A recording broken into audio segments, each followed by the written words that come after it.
people are starting to get where they need to get to. But as is customary for esports, we're going to start a little late. We won't go over, I hope, because that will set everything else back. But no, it's great to have you all here, and we'll get started here in just a minute talking about launching these academic components to esports programs. It's a really, really hot area right now as you're looking to enhance what you've currently got at your institution or add something new or just get started even on the academic side. So we'll get started on that here in just a minute and do some quick intros and I guess let people in online. Do we have some online participants? Cool. Clearly. I don't either. Okay. I was gonna give everybody another 30 seconds. People Yeah, it's fine. Gamer time. Talk amongst yourselves. Learn each other's birthdays. Maybe favorite foods. I wish my classes were this attentive at the start. Yeah, they're like ready to go.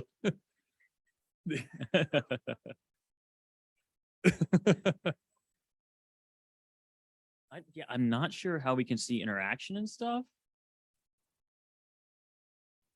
Did it get wrapped up? Okay. Welcome.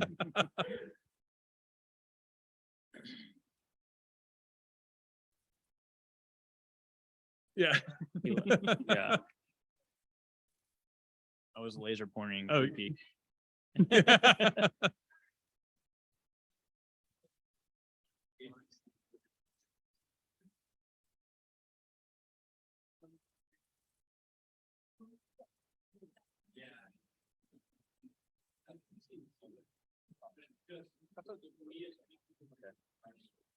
Just a little fella. Give him a box.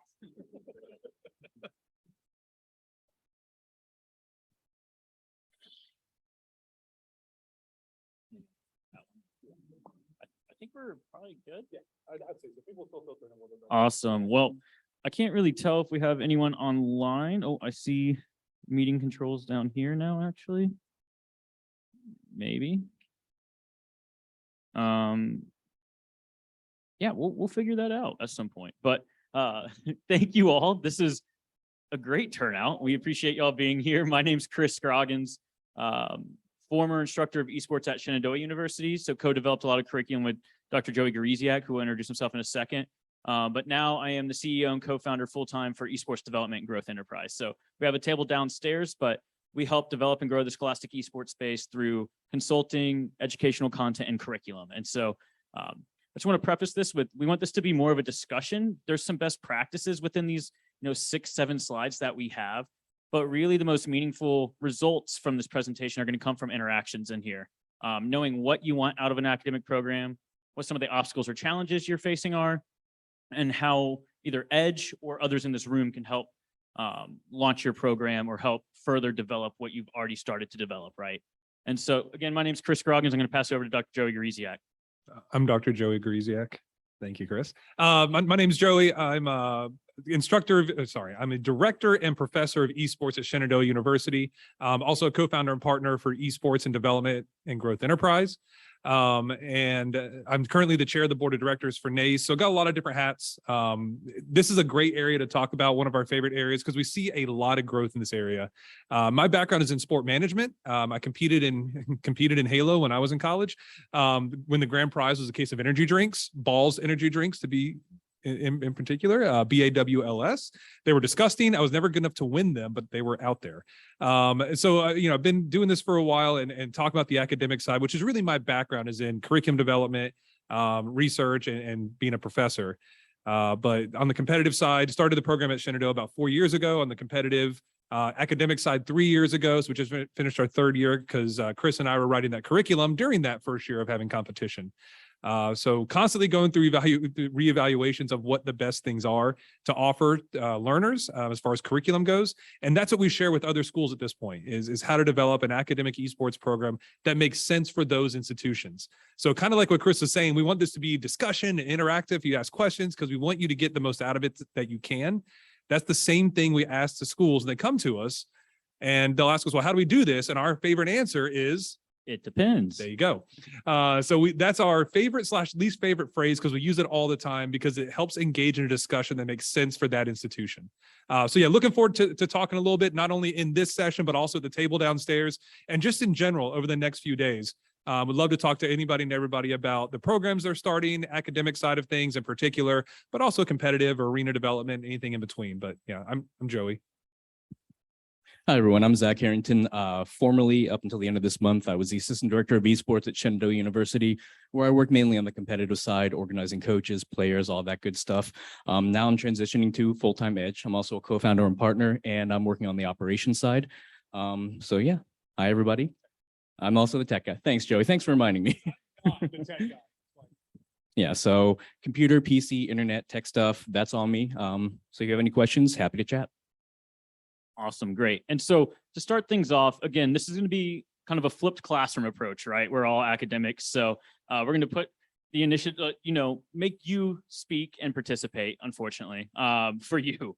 But we're going to hold you to that throughout. Okay. And so by a show of hands, who here currently has an academic esports component at your institution? Oh, okay. Wow. That's amazing.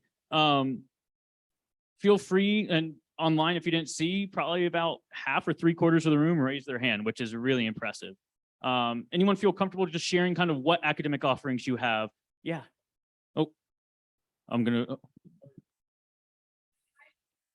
no, I can reiterate online. Yeah.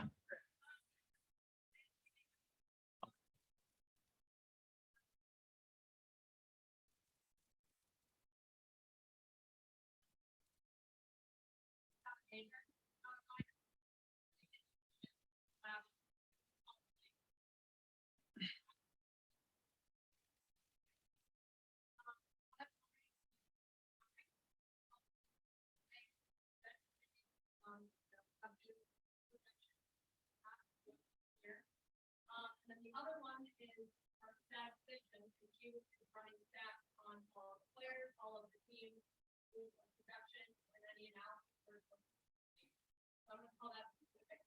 We might consider academic offering, but No, yeah.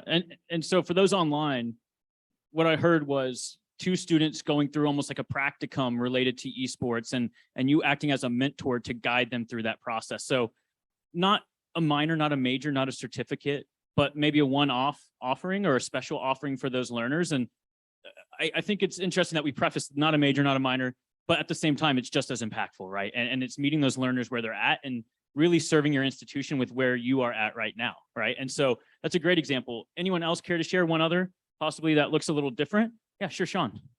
I'll bring this over to you. Yep. Sean Birdie here from St. Clair College. We're located in Windsor, Ontario, Canada. We have a 2-year diploma program in esports administration and entrepreneurship, kind of a mixture of esports, business, content creation. It's very similar to a sports management degree or diploma, as Joey mentioned, he used to teach in, and we kind of modified that to kind of take the sports specific classes out and put esports specific classes in. And I think the highlights of the program that the students enjoy the most, we do a broadcasting course every semester, definitely one of the ones that the students gravitate towards the most.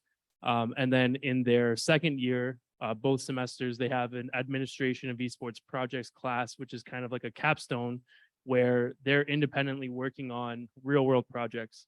So some of them are very esports focused. Some of them are almost like fringe related to esports. For example, we had a group that worked with Crunchyroll this year and they ran an anime convention as part of their project. We had other schools running, or other students running like a high school Rocket League tournament, for example. So it gives the opportunity, the freedom for students to kind of pick their own direction, what they want to work on, whether it be event management or broadcasting or marketing or that sort of thing. So. And that's similar in a lot of ways to what Shenandoah has right now with an esports major, a couple different tracks in management and in broadcast, but also minors, concentrations. There's a coaching certificate. There's an MBA concentration in esports management. But a lot of it is, as Sean is saying, based in experiential learning, which is some of the things we'll get into here. Working with people like the Washington Justice and Grant Paranjape in the back there. There you go. Go talk to Grant sometime if you want to hear about their program. Good to meet him. He loves talking to people as much as possible. Yeah, and what I love to hear is talking about meeting the needs of the learners, right? And I know that's it's corny, but that learner-centered approach is what makes esports so powerful. Is we're meeting them during school, which is typically somewhere where they're not super engaged, with something that they're extremely passionate about, right? And they're learning through that. And so it is a powerful medium. But as Joey said, and I see some stuff online. I promise we're not forgetting about y'all, and we appreciate the participation online. As Joey said, at Shenandoah, we kind of took this new model where it was this standalone program. And so this is almost a case study of what we've done at Shenandoah University. However, this is also true to the dozens of other schools that we've worked with in the space, right? And so, Joey, you want to shed some light on some of this? Yeah, it's, as I said earlier, it's kind of evolved over time. It started as a single class, which you wouldn't call an academic esports program. It was just one class out of sport management. And then pretty quickly, the university president came to me and said, "Hey, why don't you make an esports major?" And I said, "Well, that's not a thing." And she said, "Well, make it a thing." And this was about 3.5 years ago, a little more than 3.5 years ago, where only Becker College was the only school in the country that had an esports major. And so we developed our major and straight away out of that class. And I'm not saying that's the best way to do it. I'm just saying it's a way to do it. And some people start with concentration. Some people start with certificates. There's no wrong way to do it, but we went full-fledged into a bachelor's of science in esports. It's out of our business school, even though it's a bachelor's of science. It's a multi-track major. Students can get a track on the business side of esports, which is really our business minor, or they can get a media and communication track, which is really a public relations minor. That in addition to our esports core, which is focused, there are 6 esports specific lecture courses, and then a heavy focus on internships and experiential learning, right? Because it's not just about what you learn in the classroom. It's, and I hate saying this, probably more importantly, what you do outside the classroom that's going to help students get that job. And so that's the really important part. And speaking to people like Grant, we asked them, well, what do you think is good that we include in an academic esports program? He said experiential learning, experiential learning, experiential learning, as well as a number of other people on our esports, what do we call them? Advisory board. There you go. We had an esports advisory board, and we asked people in the industry from the professional levels, collegiate levels, and high school levels of esports, what are the skills necessary for students to get by the time they graduate that can help them get a job in esports? But it's more than that. It's also learning skills through esports that can transfer to other industries. And so we wanted to make sure, there you go, focus on skills and career. I knew there was a point up there about it. Focus on skills and career pathways in and through esports. Because by the time they graduate, yes, we want to make sure they're prepared to work in esports, but more importantly, prepared to work outside of esports through those skills that they learn through an esports academic program that can apply to a lot of other areas. We have our 3 C's that we focus on as a program: our career, competition, and community. Not necessarily in that order, but on the career side is the academic side of things, especially the experiential learning side, by going out, working events, whether that's at the professional level, high school level, collegiate level. We want our students, and we have a number of our students actually in here today, we want them running events out of our esports space on a weekly basis if possible. That's a big focus of ours. And you can see at the bottom, we have started surveying our students, and we know that a lot of times data drives decisions at the university level. So we made sure to kind of see, why did you come to SU? What was the value of a program or having a degree? And you see the majority of the students in our program, they said that's the reason they came to SU, was because of the esports offerings that we have. The fact that separates us as an institution from 99% of all other institutions was a reason for students to come to Shenandoah in the first place. So yes, there's that recruitment, and then keeping them on campus for that retention, and keep them engaged while they're there. Those were really important factors to them coming to SU in the first place. So this is something you can offer that offers something different and meets learners where they are, to bring them to your institution to get a high quality education while studying esports or even playing esports. So esports can really offer that hook to get learners on campus and keep them engaged for a long period of time. Yeah, and then the next slide, we'll go into some best practices, but I think there's some best practices on this slide as well. As Joey talked about career, competition, and community, that's what we would call the essence of our program, right? That's the identity of what we do. And so both on the competition and the academic side, all things steered towards either career, competition, or community. And that community can be local, it can be campus, it can be global, right? And so we want to teach our students not only how to be a local citizen, but a digital citizen and a global citizen, right? And so these are the things that really drive the program initiative. And If you haven't come up with a strategic plan or mission for your department, I would recommend doing that, right? Going back with the key stakeholders that are running your competition, your academic program, and saying, what are our 3 C's, right? And they don't have to start with C, that's just an example. But also, Joey was talking about this majority of student surveys cited the degree program as a reason for attending SU. So there's some really powerful stats of the students we surveyed. About 28% said we wouldn't be here unless we competed or there was a competition on campus. 57% said we wouldn't be here if there was no major or minor or certificate. And 72% of our students said that because of esports on campus, whether it was competition or academics, they felt more connected to the greater Shenandoah community, which is really powerful, right? 72%, 3/4 of our majors, although they're playing in the arena or they're in the business school learning, they feel more connected to those resources over on the quad because of our program, which is really valuable. And so those are some numbers to take back. But some best practices that we often talk with schools about and how we've kind of structured our program. If I can get this to go. There we go. No one-size-fits-all model. We heard there's a practicum model, there's a major, there's minors, there's certificates. And so I think what's important to note is, again, all of these are viable options. It's what makes sense for your institution. And so right now we're working with schools developing a major. That major has a core with different tracks, and those tracks can then be used as minors for other majors that want to minor in esports, right? There's lots of ways to build it. And there's language and a process to do it in which you can get through the curriculum process on your campus quite rapidly. I know oftentimes it seems painful, but there is a way to get this through and to do it quickly, but not sacrifice any quality as you put it through. And so typically when we work with a school, and what we did at Shenandoah is what makes most sense for us. At the time, the president said we want a major, so it made sense for us to make a major, right? But oftentimes we would start with a certificate or even maybe a minor so that we can prove that precedent of student interest so that you can then expand and get more resources from administration to then go on and make a major with multiple tracks or whatever that might look like. Again, esports core with interdisciplinary tracks. And some of the tracks that we've helped build or we've seen are management, broadcast and media, coaching, fitness and wellness, and game design. Again, esports is interdisciplinary. And I think there's a difference between being multidisciplinary and interdisciplinary, right? And that multidisciplinary is different subjects existing and not interacting to accomplish that common goal. They're kind of staying in their lane. Where esports, you need some of, if not all of these skill sets to effectively run a program, to run a LAN, to host online competition.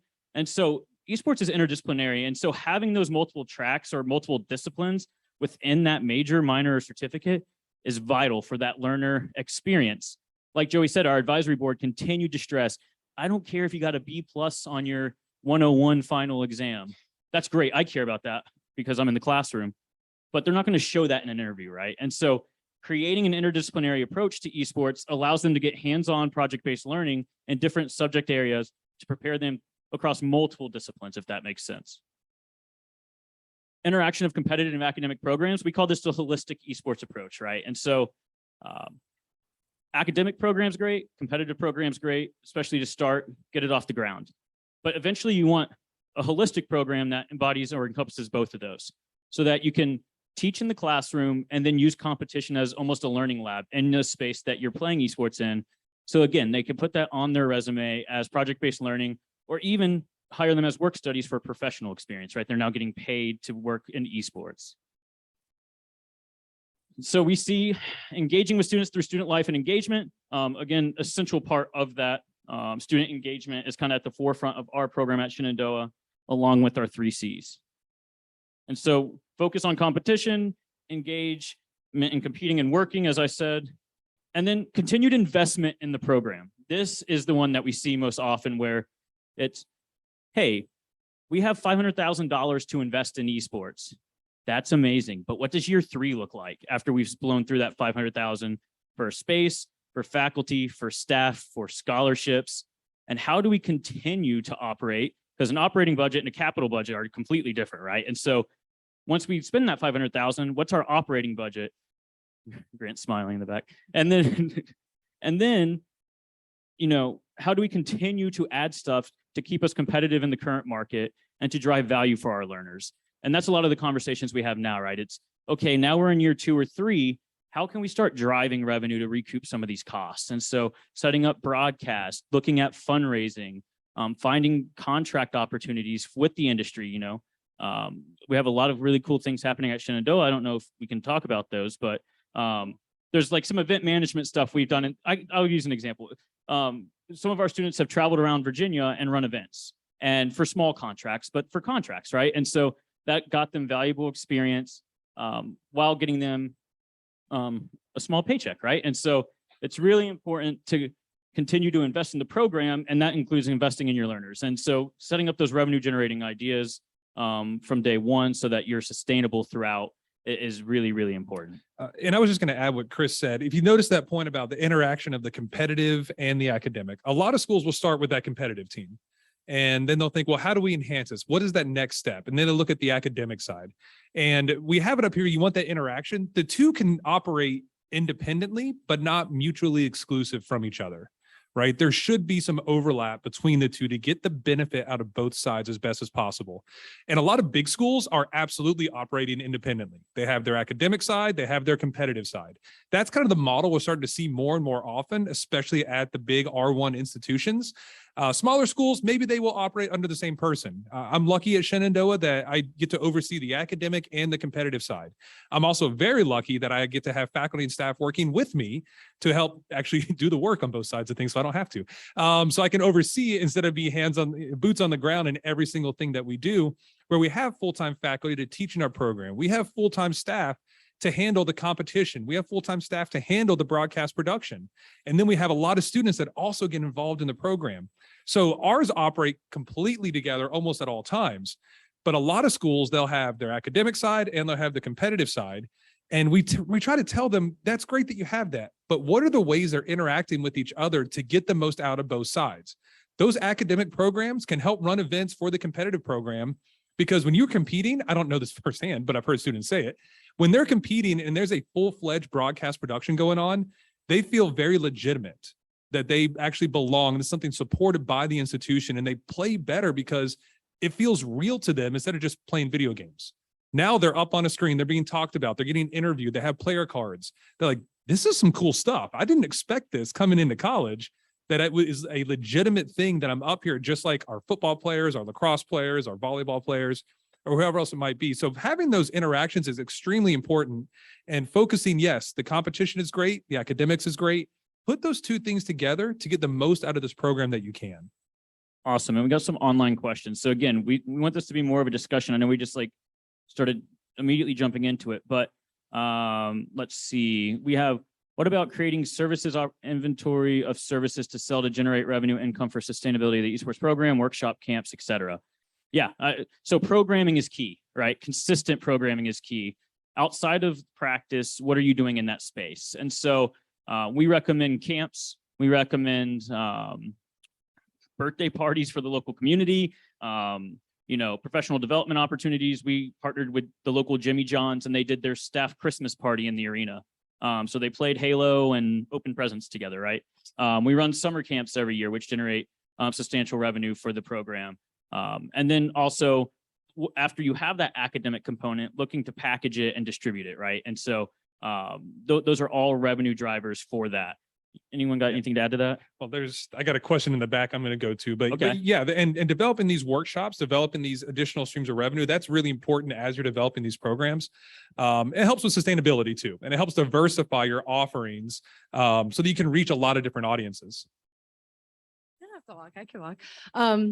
Mine's not really a question, more of a comment. So we do summer youth programs at Michigan Tech. A lot of them are very hands-on. They're in the field taking mineral samples. They're building drones. They're taking apart cars. So that's just how we are at our school. And so last year I taught essentially the psychology of games in a week. And they loved that. This year I taught the same thing. It's actually happening this week. What lovely timing. So I have one of my staff members and one of my players actually running it this week.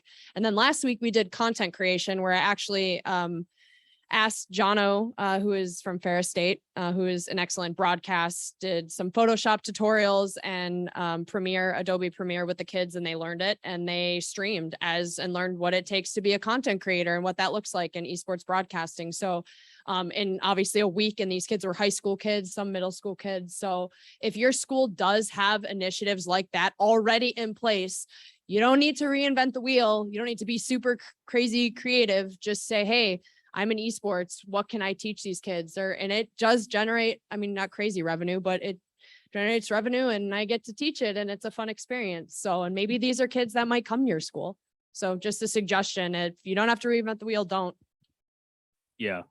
I think that's such a powerful statement. Like, we have a reading camp on campus, and they bring the students over during our esports camp to creatively write about the experience, right? And so just piggybacking off of other opportunities to expand into esports. That's a great point. Excellent. Yeah. So I had a question for programs that, and I'll put our program on a pedestal at St. Ambrose in the sense of, we try to do a lot of these programming opportunities. Every person who comes into our program learns the book, The Inner Game of Tennis, and we teach it through esports, to learn the ins and outs of how to be a good competitor. Right. So you guys talked a lot about the minors and major programs. I'd like to learn a little bit more about the certificates and the merit-based learning that you would get, and how do you legitimize that? Because that's something, I'm president of staff assembly at our university as well, and that's something that we're looking at a university level, not just an esports level. Yeah. So we'll get back to this slide. Actually, there we go. So I think this is really relevant, right? We talked about best practices, but where to start is having conversations with the people on the academic side that make those decisions. So director of academic program, great, start at that level and then work your way up. The dean, the assistant vice provost, or the AVP, and then the provost, right? Or the AVP might be assistant vice president, whatever that title is. And it's talking about what accreditation that you have and how you can build a program that aligns with that accreditation so that it can be credentialed, right? And so certificate, that's a powerful word in the space, right? I know some people don't like that word. The esports certificates. Okay, well, and so that's a little different. I think that there's less rules and regulations around that. You can kind of make that as you want and provide certificates for people if you feel like it's actually authentically preparing them for the field.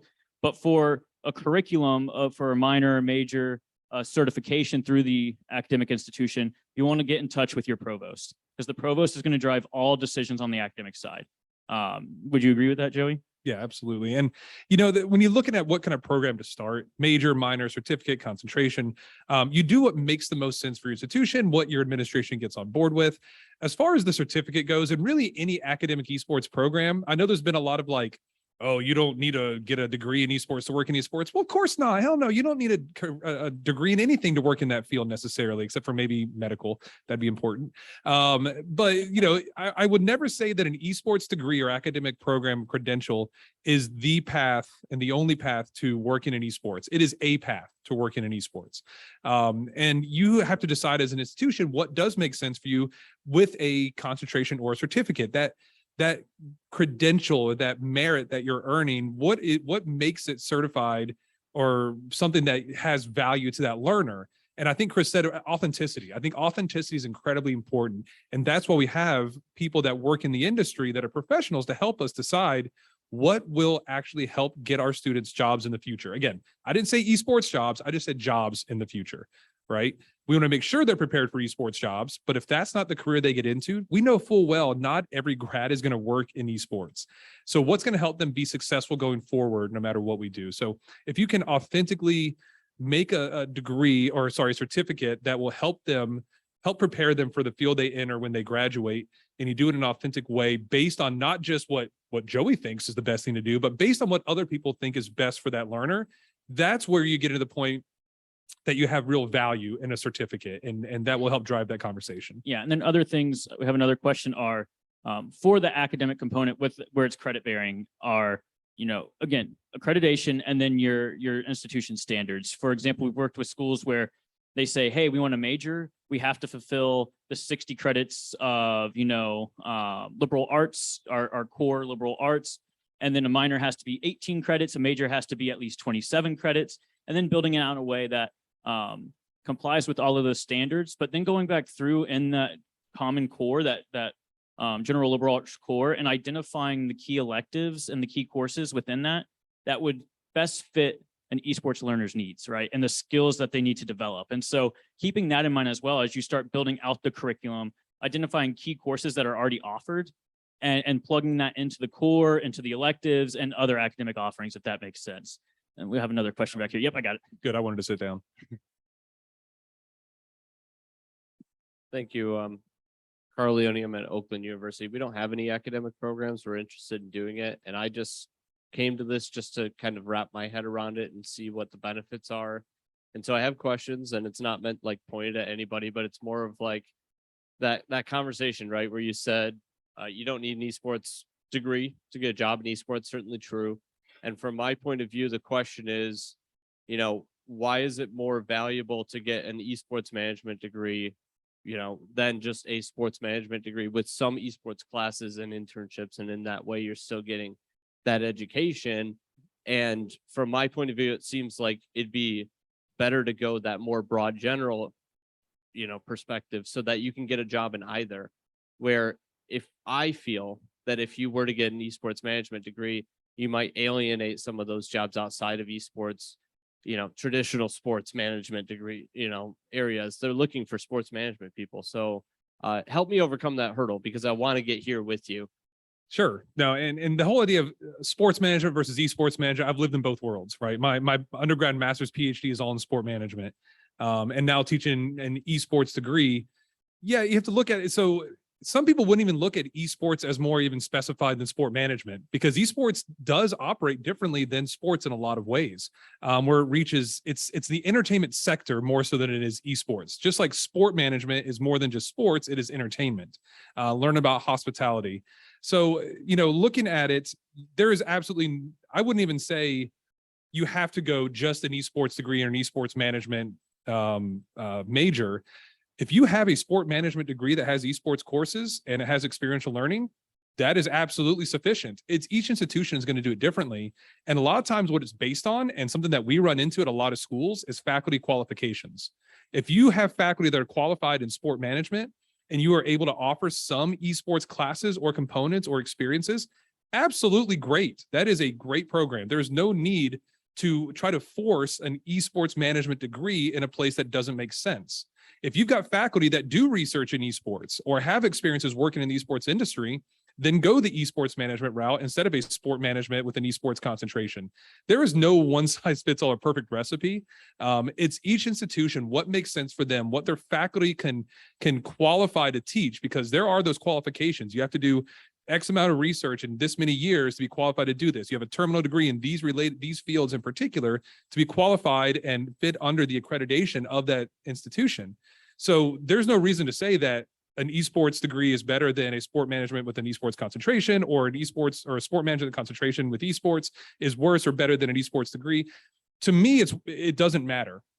You know, it doesn't matter where you go, really. It matters what makes sense for that institution, what's going to fit the needs of the current and future learners, and probably most importantly, what the faculty are qualified to do. Don't just throw a faculty member into a brand new esports management program where they have no clue how to teach esports, and they're esportsifying a sport management curriculum. I hate that term, esportsifying, but that's what we're seeing a lot of schools doing, is esportsifying existing curriculum, where they literally take the word sports and put an E in front of it. Boom, I got a new esports curriculum now. Or they're offering like one esports class and an esports degree, and the rest are sport management classes. That is a sport management degree with some esports components to it. They're just calling it something different. So I don't think there's one is better than the other. I think it's better for what makes sense for each institution. And it depends on those faculty qualifications. That's really what it comes down to, because it's outcomes that matter.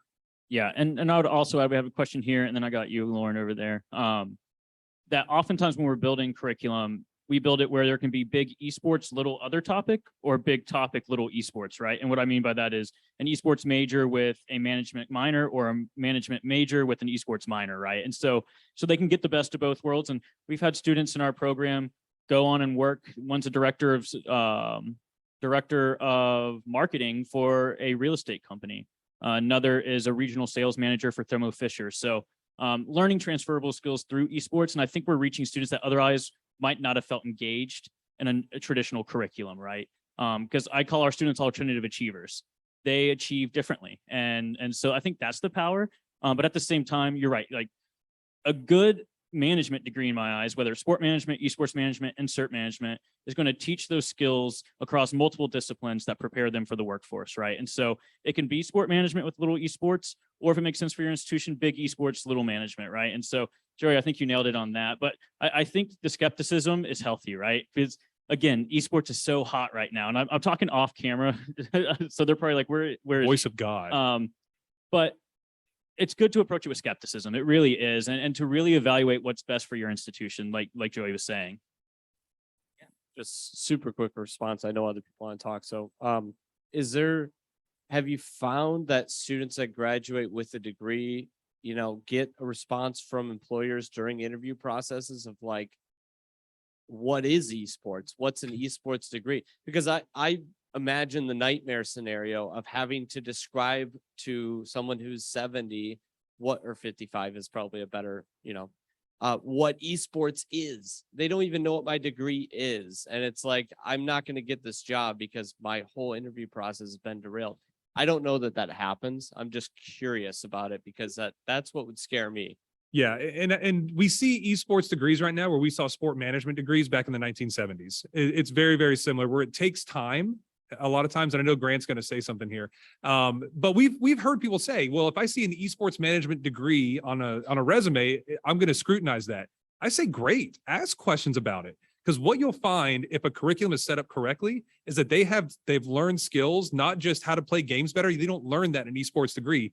They learn management and entertainment skills, just like you do through sport management. So I want an employer to ask those questions. Well, what did you learn in this? What is this kind of degree? Why did you take this? Where students can then talk about why they took it, that I have a passion for esports. And yes, I know how to run, a Smash Brothers tournament. I know about all logistics and sales and management that go into that. I know revenue generation skills, because then you start talking about all those transferable skills that are not unique to esports, but go outside of esports as well. So if it causes a conversation, whether it's scrutinized or otherwise, if it's a conversation starter to talk to these students that are taking these classes, hopefully you've done your job as a professor and prepared them for that instance, because then they're able to really showcase what they can do and talk about what they've done with their skill set. Go ahead, Grant. Yeah, sorry to jump in here, but as the guy who keeps hiring all of Joey's kids, I felt I was entitled to an opinion.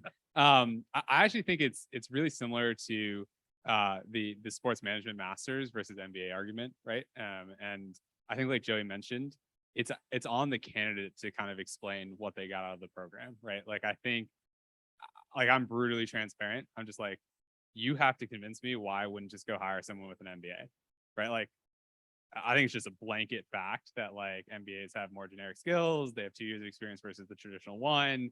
Like, really, people go into like sports management programs for connections or because they love sports or whatever, but it's on that candidate to explain what differentiates them from like the generic MBA that I know I can hire and have like a baseline skill set with. So the same kind of applies to like an esports degree. It's like, why did you go get a bachelor's in esports? Like, what did you specifically learn and get out of that program versus like a bachelor's in business or whatever the generic degree is, right? So, not to put it on the kids, and like, we definitely want to prepare them for it, but at a certain point it is on the kid.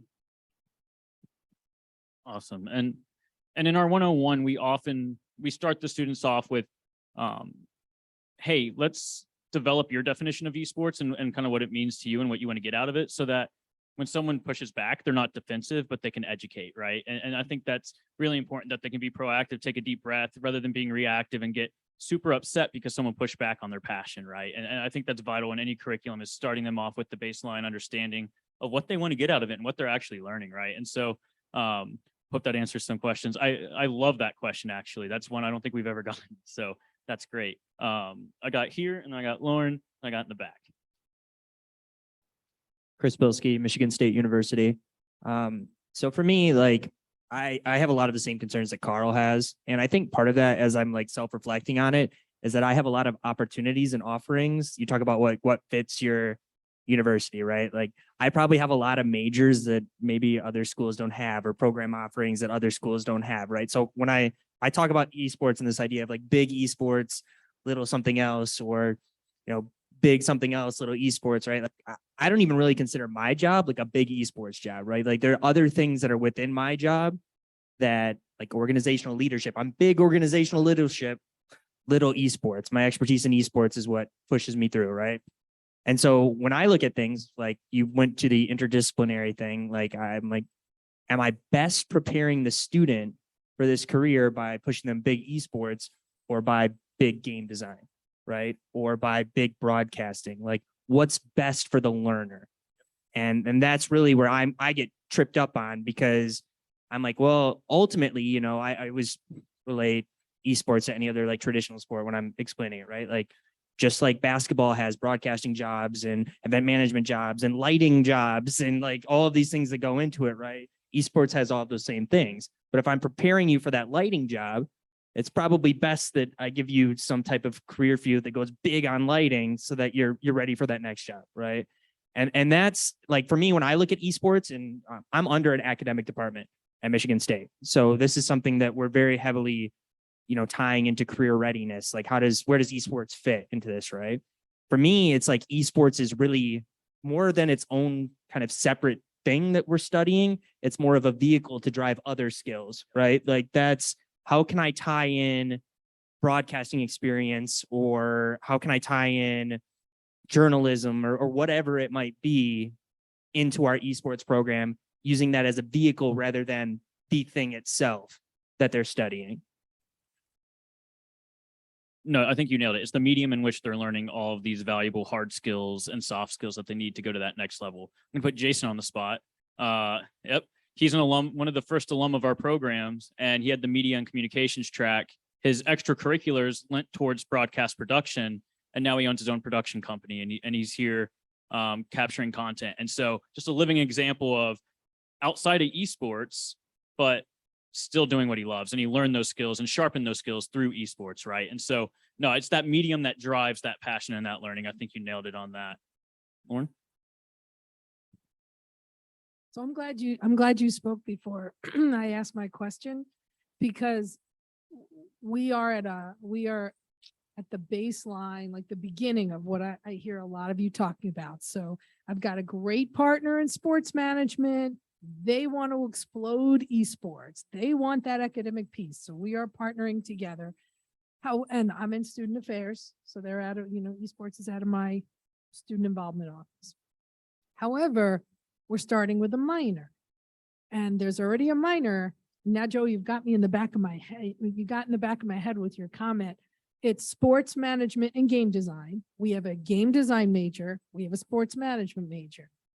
And right now, we will have an intro to esports class, and they want to call it esports and game design. Now, in a minor, which doesn't have a lot of classes, I think it's like 8 to make a minor, how many esports classes should be a part of a minor if it's if it's a esports and game design? Because when a student walks out and they say, I have this minor, shouldn't there be a baseline expectation of how much they know, not just I took a class, an intro class, and now, like, should that count as a minor? And if not, how much should we build on with that? And then I come back and think, are we better off with esports minors to have it as the small? I love how you describe that, the little esport with your big other thing. So I would love to hear thoughts on that piece. Oh, I'm sorry, George Mason University in Northern Virginia. We're the largest public institution in the state. And and I think that's a great question. Typically in an esports minor, we recommend, if typically a minor 6 courses, most of the schools we work at, we recommend 3. An intro, some sort of management or whatever that concentration is going to be. And then it can be cross-disciplinary. So that game design, it'll allow multiple courses in that. I would say you could go down to 2 only if that final course is some sort of capstone or experiential learning in esports, right? So they get that baseline knowledge and then apply it. And so that application is key. So 2 to 3. We've built whole esports minors where it's 6 esports courses, and it could piggyback off of, there can be game design and there can be esports all under sport management, right? And so that could be medium esports, right? It doesn't have to be small, but yeah, 2 to 3. I would only recommend 2 if you have that experiential learning component in there. Again, that's just based off of experience. Your institution might have other guidelines. Does that help, Lauren? Question. Hi, I'm Ethan Wingard from St. Francis University. So it's kind of a conditional 2-part question. But do you believe all of our schools should eventually be working to have an academic program? And if your answer is no, what do you look at to evaluate if it is right for your school eventually or not? Joey, I'll let you answer that one as I'm walking slowly to the front. I gotta get up and walk around more. Ethan, I hate to say yes, every school should have an esports management program. Just like I would hate to say yes, every school needs a sport management program. You do what makes sense for your institution, and what you have qualified faculty to do. Gosh, I don't know how to answer the second part. I think it's Grant has his hand up. But also I think it's meeting the needs of your learners, right? And I know we've said that multiple times, but do you feel like it will serve your learners better if they have a major? If yes, then make one, right? But also it drives those talking points up there: recruitment, retention, engagement. So some institutions are launching a new major because maybe they haven't launched one since econ came to campus, right? And no offense, Grant, but like, who wants to take econ, right? And so it's about a need of driving enrollment. But Grant seems to have an answer for this.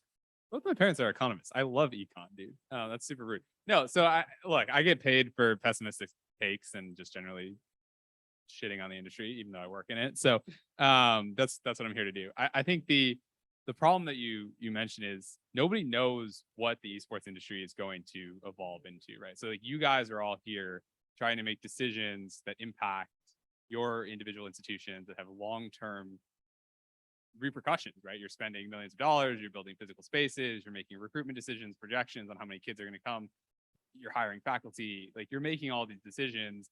When those of us building the industry, we don't even know what it's going to turn into yet, or we obviously have hopes and aspirations and valuations, which are made up on questionable multiples and everything, right? Like, you guys need to be making these decisions based on, hey, if in 3 years esports doesn't exist, was this still worth it? Hey, if in 5 years, if esports doesn't exist, was it still worth it? And I think that's why when Chris and Joey and Zach talk about combining it or building it with existing programs, right? Like, there's a lot of like kind of risk mitigation that goes into it for you guys in terms of, hey, we have an esports minor that's part of a sports major. It costs us 1 adjunct faculty member, $5K a semester or whatever, right? Like, pretty low risk, right? Like, I'd roll the dice on that all day. Now you talk about like a $10 million arena basing, hey, we need to recruit 500 students off of building this. Like, that's a totally different story, right? And then you have kind of an outcome where like, you then need to get those 500 kids jobs in 4 years, right? Like, I don't even know if I'm going to need 500 graduates with esports degrees, let alone if I'm going to want them versus 500 MBAs, right? Like, so I think when you guys think about it, and it's, again, I preface that this would be like a little bit of a negative take, but like, go into it with the idea of like, how do I make a smart strategic decision that mitigates my risk, that gets my students some sort of better outcome that I've kind of predetermined, and don't blow all your cash yet until the rest of us kind of figure out what esports is supposed to be. Awesome. And I know we got hands up, but we're like running out of time. I want to be respectful for the next session. So Lauren, last thing, and then we can chat afterwards. We got cards up here and we can step out. I don't know if this is the best last question, but Grant, I keep hearing you talk about the bachelor's of an esports degree versus a master's in business. So I'm just curious, are you really saying I'd prefer people to get a master's in business? Like, they're 2 very different things. A student that gets a bachelor's in esports, we encourage them to go back and get a master's, or I'm just trying to understand why you are comparing bachelor's to master's.